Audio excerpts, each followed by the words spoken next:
Right now, your body could not survive a single night of real ice age cold. Take you out of your warm room, strip away the clothes, put out the fire, drop you into Europe 20,000 years ago. You would be dead before sunrise. Not from wolves, not from hunger, from the air itself. Winters back then were 15 to 20 degrees colder than anything you have ever felt. The wind carried ice, and yet humans were there, standing in it, not just surviving, but living, raising families, painting caves, burying their dead in outfits that took 10,000 hours to make. So how did a naked tropical ape with no fur, no claws, and no natural armor against frost end up conquering the coldest world our species has ever seen? The answer is not strength. It is something much stranger. And part of it is still crawling on human beings today. This is the story of how ancient humans survived the Ice Age and why you would not have lasted one night. Let's start with the moment we should have died out. Around 21,000 years ago, the planet hit rock bottom. Scientists call it the last glacial maximum. Global temperatures dropped about 6 degrees on average. But in Europe, where humans were clinging on, mid-latitude winters fell 10 degrees colder than today, with some estimates putting them 15 to 20 degrees below what we live with now. Ice sheets over a kilometer thick buried the north. The world turned cold, dry, and dusty. Storms swept across open plains where nothing green could grow for months. By every rule of biology, we did not belong there. Our bodies come from the tropics. No thick coat, no fat blubber like a seal, bare skin that starts shutting down the moment it gets truly cold. And that is the first clue, because to move into the freezer, humans had to do something no animal had ever done. They had to build their own fur. Here's where it gets strange. We can actually date the invention of clothing, and we did it using lice. In 2011, a study led by Melissa Toops and Andrew Kitchen at the University of Florida looked at the DNA of body lice. Body lice are special. Unlike head lice, they live and lay their eggs in clothing. They physically cannot exist without it. So the researchers ran the genetic clock backwards to the moment body lice split off from head lice. That split marks the moment humans first started wearing clothes. The answer came back at roughly 170,000 years ago. Think about what that means. A tiny parasite still living on people today is carrying a record of the exact moment we first covered our skin. And that timing lines up with something huge. It was right around then that our ancestors were preparing to walk out of warm Africa and into the cold unknown. But a hide thrown over your shoulders is not enough for a real ice age winter. Loose skins let the wind in. To truly beat the cold, humans needed clothing that fit, sealed, sewn, and that required inventing one of the most underrated tools in all of history, the needle. In Denisova Cave in Siberia, archaeologists found a sewing needle carved from bird bone, 7 centimeters long, with a carefully drilled eye for thread.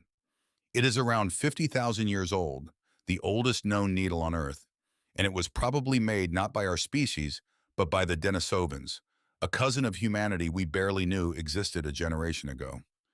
That little eye changes everything, because a needle with an eye means fitted, layered, sewn clothing. Think tailored parkas, sealed boots, mittens stitched tight against the frost. This was not a caveman draping a pelt over himself. This was engineering. Quick pause.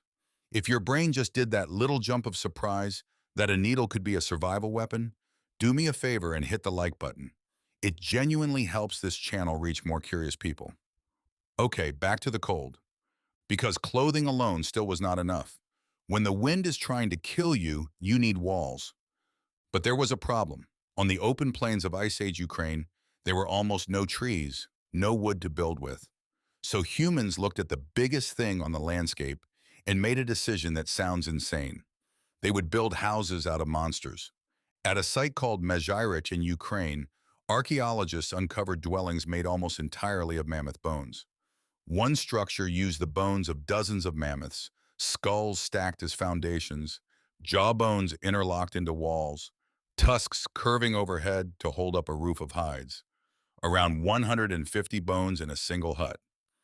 Recent dating puts the largest of these homes at roughly 18,000 years old. Stand back and look at one, and you are looking at what may be the oldest architecture on the planet. A house built from the skeletons of the very animals that fed them. Which brings us to the next question. What do you actually eat when the ground is frozen solid and nothing grows? You eat fat. In the Ice Age, plants mostly vanished for the winter. So survival meant hunting enormous animals, mammoths, bison, wild horses, and going after the richest fuel on their bodies. Not just the lean meat, the fat, the marrow inside the bones, the greasy tissue humans would smash bones open to reach. We know our cousins, the Neanderthals, took this to the extreme. Their cold-adapted bodies, broad, heavy, and muscular, may have burned up to 4,500 calories a day just to stay alive. That is roughly double what many of us eat now. They lived on a diet so heavy in animal fat that it reshaped their bodies, giving them wider rib cages and broader hips to process it all. But here is the haunting part. That total dependence on giant animals may have been a trap. The Neanderthals had survived the cold for hundreds of thousands of years. They were built for it, and yet they vanished. As the great beasts of the Ice Age began to dwindle, and as a new kind of human spread across their land, competing for the very same prey, the Neanderthals slipped away. Climate squeezed them. We may have finished the job simply by being there, which leaves one final piece of the puzzle. It was not muscle that saved us. It was not even the tools by themselves. It was the mind behind them.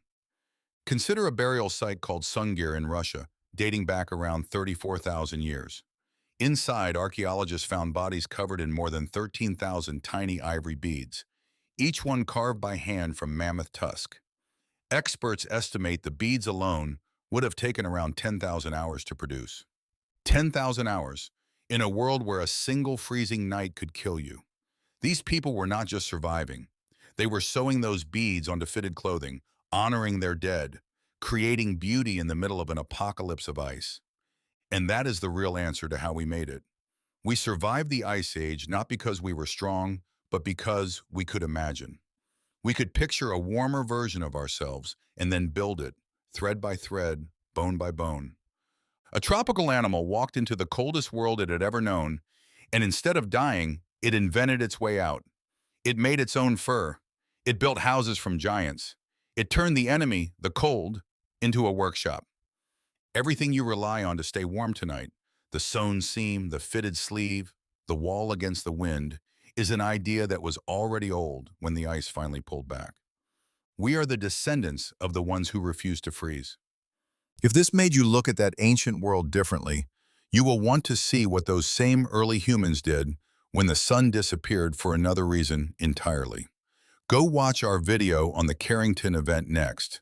I will see you there.